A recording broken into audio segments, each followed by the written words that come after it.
এই ডিজিএফআই যে টিম বিভিন্ন অফিসার্স তাদের দেখা গেছে আমাদের কাছে কিন্তু প্রত্যেকের নাম এসে গেছে।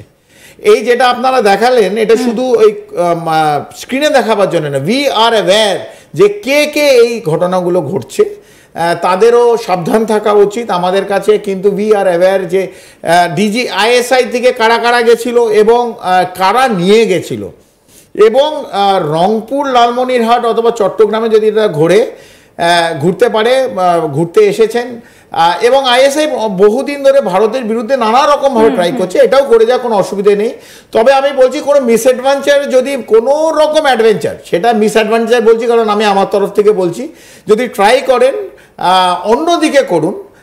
ভারতের বিরুদ্ধে করতে গেলে কিন্তু দুটো দেশেরই কিন্তু মানে ঘনীভূত হবে একটা কালো মেঘ আমি দেখতে পাচ্ছি বাংলাদেশের ওপর, পাকিস্তানের ওপর তো নিশ্চিতভাবে আছে। টার্কির সঙ্গে আমাদের যেহেতু আমাদের কোনো কমন বর্ডার নেই, টার্কি কীরমভাবে পেছন থেকে হেল্প করছে বাংলাদেশকে ও পাকিস্তানকে আমার দেখা দরকার নেই। যে সামনে থাকবে, যদি যে সামনে থাকবে, যে বাংলাদেশ হোক অথবা পাকিস্তান হোক, সামনে থাকলে ভারতের কাছ থেকে কিন্তু চড় খাবে, সেই চড়টা কিন্তু ভয়ঙ্কর চড় হবে। এবং যেটা আমরা বারবার বলছিলাম যে এই চিকেন নেক আপনিও বলেছেন, এই 20-21 কিলোমিটার বলে খুব বোধহয় ইউনিস খুশি হচ্ছে। যদি লালমনিরহাট আর আপনার রংপুর যদি কেটে যায় আর নিচ থেকে চট্টগ্রাম যদি কেটে যায়, আমাদের কিন্তু 7 সিস্টার্স হবে না, আমাদের 9 সিস্টার হয়ে যাবে। বাংলাদেশের এই 17-18 কোটি মানুষের জন্য আমি বলছি, এত খুশি হবেন না যে এই ইউনিসের কথায়। এবং যারা যারা দেখছি আমি কমেন্টও হয়তো বহু এই জামাতের লোকগুলো কমেন্ট করছে এবং প্রত্যেক দিনই নোংরা নোংরা কমেন্ট করেন, এই আস্তাক বাংলা থেকে করুন, বাংলাদেশে খুব ভালো। কিন্তু আপনাদের কিন্তু ওই দুটো জায়গায় চলে গেলে ভারতের 7 সিস্টার নিয়ে যেটা আপনারা হাস্য কৌতুক করছিলেন, ওটা 9 সিস্টার হয়ে যাবে। আমরা কিন্তু আরও দুটো জায়গা বাংলাদেশ থেকে কেটে নেওয়ার মতন অবস্থানে আছি। সেটা আমরা যদি না চান, এই বন্ধুত্বর এটা আমরা এগিয়ে নিয়ে যেতে চাই, আমাদের যে রিলেশন, সেই রিলেশন থাকলে আমার মনে হয় বাংলাদেশে সবার জন্য ভালো। এবং ট্যাঙ্ক কেনার থেকে, এই টুলপার ট্যাঙ্ক অথবা এই ড্রোন কেনার থেকে বাংলাদেশে 17 কোটি মানুষকে কিরমভাবে দুবেলা খেতে দেবে, নেক্সট জেনারেশন কিরমভাবে চাকরি দেবে। বাংলাদেশে খাওয়ার ঠিক মতন নেই, সেখানে ব্যবসা বাণিজ্য পুরোপুরি ধসে গিয়েছে। যেটা কাপড়ের ইন্ডাস্ট্রি, যেটা মেন বাংলাদেশের বোন ছিল, সেটা একদম নষ্ট হয়ে গিয়েছে। এই পরিস্থিতিতে দাঁড়িয়ে সেখানকার মানুষের উন্নয়ন ছেড়ে দিন, ইউনুস এখন অস্ত্র কিনছেন, উনি বিভিন্ন জায়গায় গিয়ে ভারতের বিরুদ্ধে কি করে কি কৌশল করবেন সেই ফন্দিটা আঁটছেন। তিনি তো নোবেল পেয়েছিলেন শান্তির জন্য, মানে এইটা ভাবতেই তো কোথাও গিয়ে অবাক লাগে। অবাক লাগে। আমি বাংলাদেশেরও বাঙালিদের কথা ভাবছি, কারণ আমাদের ভাষার সঙ্গে আমরা দুটো, পশ্চিমবাংলা আর বাংলাদেশ নিশ্চিতভাবে জোরে আমাদের মানে পুরো ভারতে we are the 3rd largest language. আর সেই জায়গা থেকে যুক্ত হয়ে বাংলা, দেশের বাংলা এবং আমাদের পশ্চিমবাংলা বাংলা জড়িয়ে আছে, আমরা আমাদের কৃষ্টি, আমাদের সংস্কৃতি জড়িয়ে আছে। সেখান থেকে অদ্ভুত লাগে এই নতুন বাংলাদেশের 18 কোটি মানুষ দেখতে। কিন্তু ভারতকে একটু স্ট্রং হতে হয়েছে, আপনারা সবাই জানেন। এবং যারা বাংলাদেশ থেকে দেখছে, আপনাদের ভিসা কাটা হয়েছে, আপনাদের ভিসা দেওয়া হচ্ছে না, কারণ ভারতের ওপরে আপনার নির্ভর সব কিছু। খাওয়া দাওয়া তো নিশ্চিত, চাল থেকে ডাল থেকে বোরোলিন থেকে ডিম থেকে সবই ভারত। কিন্তু আপনাদের যে একটা লেটেস্ট মেডিকেল ফ্যাসিলিটিও বাংলাদেশে নেই, সেখানে আপনাদের একটা বৃহৎ অংশ ভারতবর্ষে আসতে হয়, বিশেষ করে পশ্চিমবাংলায়। সেই জায়গায় কিন্তু ভিসা কাটা হয়েছে। এবং আপনারা নাগরিকরা জিজ্ঞেস করতে হবে আপনার মোহাম্মদ ইউনুসকে যে মানে বাংলাদেশের নাগরিকের আপনারা কি প্রাণহানি চান, না ডেভেলপমেন্ট চান, না যুদ্ধজাহাজ কিনবেন, না ভারতের বিরুদ্ধে আইএসআই আর টার্কিকে নিয়ে এসে এই নানা রকমভাবে ফন্দি আটবেন। মানে the question lies to the citizens of Bangladesh. তারা বন্ধু দেশের কাছে এসে ভালো মেডিকেল সার্ভিসেস চায়, অসুখ বিসুখ হলে সারিয়ে নিতে চায়, ভেলোর যেতে চায়, কলকাতায় আসতে চায়। কিন্তু ভারত চালটা সাপ্লাই দিচ্ছে, মানে সেই ভারতের চাল নিয়েই বাংলাদেশকে বেঁচে থাকতে হচ্ছে। এইখানে স্যার আমি আরো একজনের কথা বলবো, যখন আমরা মোহাম্মদ ইউনুসের কথা বলছি তখন ওয়াকারুজ্জামানের কথা না বলে যেন আমাদের ডিসকাশনটা কোথাও গিয়ে কমপ্লিট হবে না। কারণ এই মুহূর্তে দাঁড়িয়ে ওয়াকারুজ্জামান তিনি রাশিয়াতে রয়েছেন। ঠিক ওয়াকারুজ্জামান কি চাইছেন, তার কি প্ল্যান, মানে রাশিয়ায় রয়েছেন, কি করছেন সেখানে তিনি? এই যখনই এই ডিজিএফআই উড়ে চলে গেলেন স্পেনে, এই বিগত 4 দিন আমরা দেখলাম যে বাংলাদেশের সামরিক বাহিনীর প্রধান ওয়াকারুজ্জামান পৌঁছে গেল রাশিয়ায়।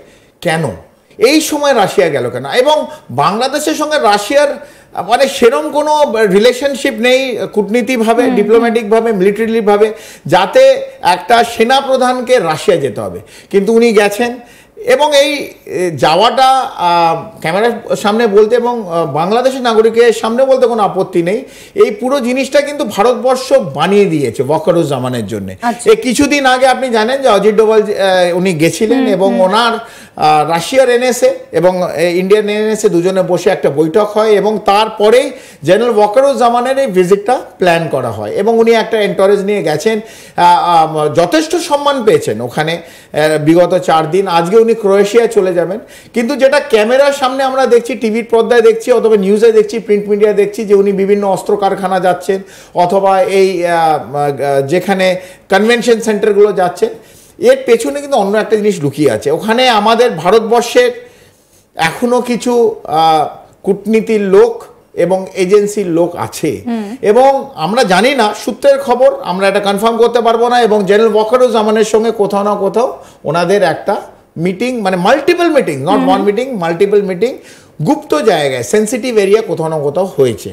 ঠিক আছে, এটা হচ্ছে এক। সেকেন্ডলি, এই জেনারেল ওয়াকারুজ্জামান এই যে রাশিয়া গেছেন, যেমন সামনের দিকে বলছে বাইল্যাটারাল বিটুইন মিলিটারি টাইজ বাড়াবার জন্য, কোঅপারেশন বিটুইন 2 কান্ট্রিজ, কিন্তু পেছন দিকে ওয়াকারুজ্জামান জানে না মোহাম্মদ ইউনিস কালকে বাংলাদেশ নিয়ে কি খেলা খেলবে। এই আইএসআই, টার্কি, বাংলাদেশের এফআই, আমরা জানি মিলিটারিলি বাংলাদেশের সামরিক বাহিনী একটা স্প্লিট আছে, এবং কালকে ইউনিস কীরমভাবে খেলবে আমরা কেউ জানি না। সেই জায়গা থেকে আমার যেটা আমাদের কাছে খবর, জেনারেল ওয়াকারুজ্জামান কোথাও না কোথাও থেকে একটা বিভিন্ন এই দেশ থেকে, রাশিয়া এবং আরও কিছু দেশে দেখবেন উনি যাবে, সেখান থেকে যেমন 71-এর আগে আমাদের দেখেছিলাম ইন্দিরা গান্ধী বিভিন্ন দেশে গেছিল, আমেরিকা থেকে, রাশিয়া থেকে, ইউরোপিয়ান কান্ট্রি থেকে, to get support before India launched attack on Bangladesh এই 1971-এর 16 ডিসেম্বরের আগে।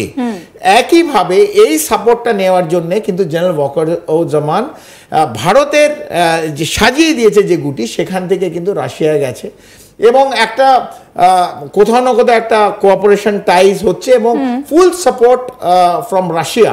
যদি কিছু খেলা হয়, সেই খেলাতে কিন্তু রাশিয়া জেনারেল ওয়াকারুজ্জামানের পাশে ভারতবর্ষও থাকবে, রাশিয়াও থাকবে, বাংলাদেশের নাগরিকের পাশেও থাকবে, তবে মোহাম্মদ ইউনিসের পাশে থাকবে কিনা এটা বড় প্রশ্ন। স্যার, এইখানে ওয়াকারুজ্জামান তিনি যখন রাশিয়া গিয়েছেন, তাহলে এই জায়গায় দাঁড়িয়ে কোথাও গিয়ে ভারত এবং রাশিয়ার যে সম্পর্ক, সেটা খুব ভালো সম্পর্ক, সেটাও তো একটা মানে আলোচনা রাখছে, কারণ ভারতের সঙ্গে রাশিয়ার সম্পর্ক। দেখুন, এই পুরো ভিজিটটাই তো আমি বলে দিলাম যেটা আপনি ভিজিটটাই ভারতবর্ষ করেই দিয়েছে, মানে ভারতবর্ষ এটা একটা প্ল্যান এঁকে দিয়েছে, সেইখানে সেটা জেনারেল ওয়াকারুজ্জামান সেই জায়গাটা যাচ্ছে। এর আগে আপনি কোনদিন দেখেছেন জেনারেল ওয়াকারুজ্জামান বিগত 5 বছর 6 বছর যখন শেখ হাসিনা ছিলেন রাশিয়া গেছে অথবা ক্রোয়েশিয়া গেছে? যায়নি, এখন যাচ্ছে। মিনস কিছু না কিছু এমন কিছু ডেভেলপমেন্ট হচ্ছে যেখানে জেনারেল ওয়াকারুজ্জামান সেনাপ্রধান বাংলাদেশে যাচ্ছে। যদি বাংলাদেশে মোহাম্মদ ইউনিসের নোংরা ফন্দিতে যদি কিছু ভারতের বিরুদ্ধে কিছু করে, তখন ভারতকে গর্জে উঠতে হবে এবং ভারতকে গর্জে উঠতে পড়ার পর যে পরিস্থিতি বাংলাদেশে কি হবে, সেইগুলোর জন্যেই এই ডটগুলোকে আমরা মেলাচ্ছি। এবার পরে দেখা যাক, সময় বলবে।